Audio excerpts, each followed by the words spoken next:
Okay, so trying to figure out this whole college major thing, it's a big decision, right? You sent over a ton of articles and advice.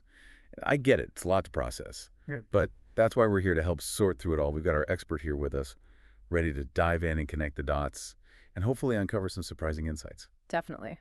When I was looking through the stuff you sent, what really jumped out at me was this idea of not just following your passion, but actually understanding why you're passionate about something. Yeah, I noticed that too in a few of the sources. But Perplexity really dug into that idea. Like saying you love listening to podcasts is one thing, but figuring out what specifically draws you in is something else. hmm Like, is it the storytelling aspect or the deep dives into complex topics?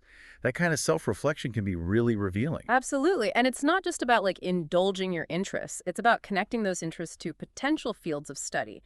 So let's say you find yourself listening to podcasts that break down scientific concepts in a really engaging way. Maybe something like science communication or journalism could be a good fit. That's a great point. You actually sent in a few articles about science journalism. So it seems like there's this theme of understanding your motivations. Like Claude actually talked about this. Are you driven by intellectual challenges hmm or creative expression or a desire to help others?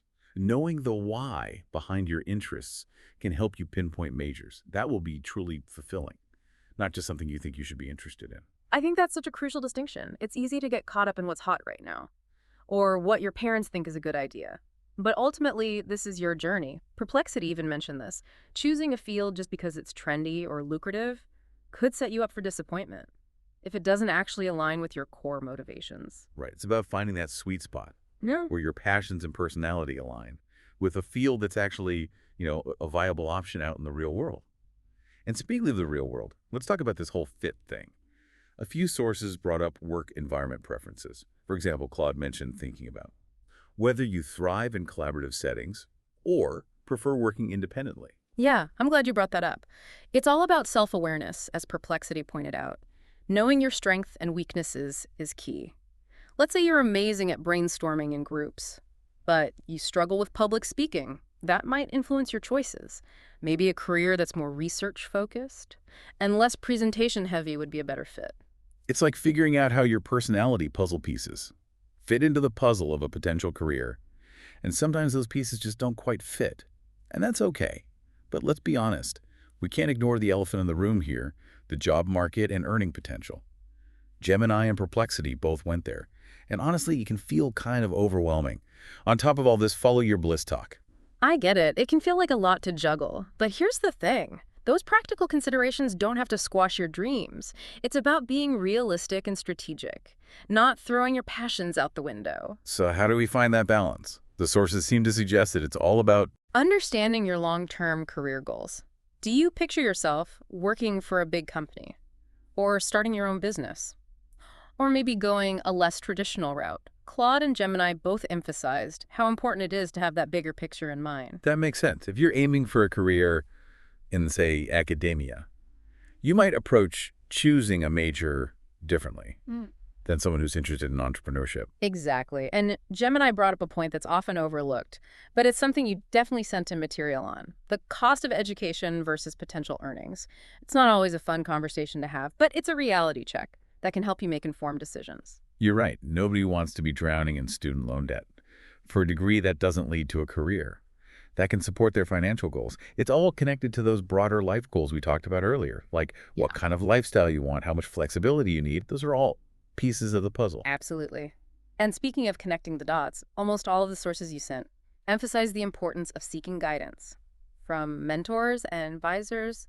It's like having a personal board of directors for your future, whether it's a career counselor or a professor you admire or someone working in a field that interests you. Their insights can be invaluable. I remember when I was choosing my major, talking to people who were actually doing the work I was interested in was a game changer. It helped me separate fantasy from reality, I agree. This deep dive is really just a starting point. It's about equipping you with the right questions to ask and a framework for making this decision. But nothing beats real-world insights from people who have walked the path you're considering. Okay, so we've covered a lot of ground here. Interest, motivation, skills fit, practical considerations, and seeking advice. But if we had to distill all of that down into a single takeaway, What would it be? I'd say it's this. Choosing a major isn't about finding the one right answer. It's about making an informed decision. That aligns with who you are and what you want for your future. I like that. And here's something that really resonated with me from one of the sources. I think it was Claude. A lot of people end up working in fields that are completely different from their majors. So try not to view this decision as a life sentence. Exactly. It's a stepping stone, a foundation for lifelong learning. Your major will equip you with certain skills and knowledge, but it doesn't define your entire career path. That takes some of the pressure off, right? It's not about locking yourself into one specific career trajectory. It's about building a solid foundation Yeah. that you can build upon throughout your life. And speaking of building, the sources also talked about transferable skills. Oh, absolutely. And no matter what you major in, you're developing critical thinking skills, problem-solving abilities, communication techniques. These are all valuable assets that can be applied across a wide range of careers. It's almost like you're building a toolkit. And the tools you acquire can be used in all sorts of different ways. Yeah. That's something that employers are really looking for these days, right? People who are adaptable, can learn new things quickly, and think outside the box. The world is changing so rapidly that adaptability and a willingness to learn are essential. You can't just be a specialist in one narrow field anymore. So how do we stay adaptable? The sources seem to suggest that staying curious and continuing to explore your interests, even after you've chosen a major, is key. Exactly. College is a time for exploration and discovery. Take advantage of elective, join clubs, talk to people in different fields. You never know what might spark a new passion or open up a path you hadn't even considered. I love that. Like, you might go in thinking you're going to be a doctor, but then you take an art history elective, and suddenly you're fascinated by Renaissance sculpture. You just never know. And that's the beauty of a college education. It's not just about acquiring knowledge in one specific area. It's about learning, how to think critically, and how to adapt to new information and challenges. Those are skills that will serve you well, no matter what career path you end up on. So it's like we're building a framework for lifelong learning, not just prepping for one specific job. That's actually really reassuring. It is. And speaking of reassurance, let's circle back to something we touched on earlier, the importance of seeking guidance. From mentors and advisors. I know we've already talked about this, but it's worth repeating. It's like having a Sherpa guide you through the Himalayas of higher education. They've been there. They know the terrain. And they can help you navigate the tricky parts. Exactly. They can help you connect your interests and skills to the realities of the job market, offer insights from their own experiences, and even open doors to opportunities you might not have known about otherwise. So don't be afraid to reach out, ask questions, and lean on those who have gone before you. There are people out there who genuinely want to see you succeed. And remember, choosing a major is a big decision, but it's not the only decision you'll ever make. Stay curious, keep learning, and be open to new possibilities. The journey's just beginning. Well said. And on that note, we've reached the end of our deep dive into choosing a college major.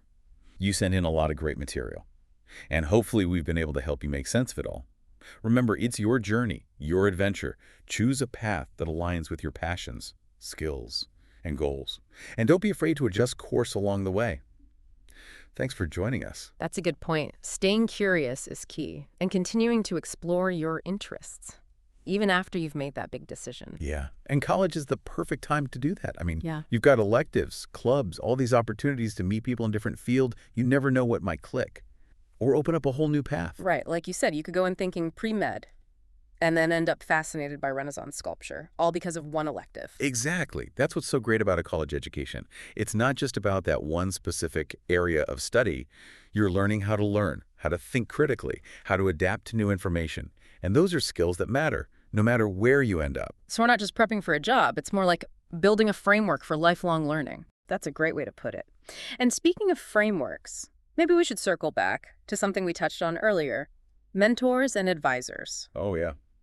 Can't emphasize that enough. I know we've already talked about it, but it's worth repeating. It's so important. Like having a guide to help you navigate all of this. Exactly. They can offer insights, connect you with people, even open doors to opportunities that you didn't even know existed. So don't be shy. Reach out, ask questions, talk to people who've been there. Absolutely. There are people out there who want to see you succeed. Don't forget that. Okay, so as we wrap up this deep dive, I think the big takeaway here is that choosing a major is a big decision, but it's not the only decision. Right. Stay curious, keep learning, Be open to new possibilities. Love that. And remember, you sent in so much great material. We've just scratched the surface here. So keep exploring, keep asking questions, and most importantly, enjoy the journey. Thanks for joining us.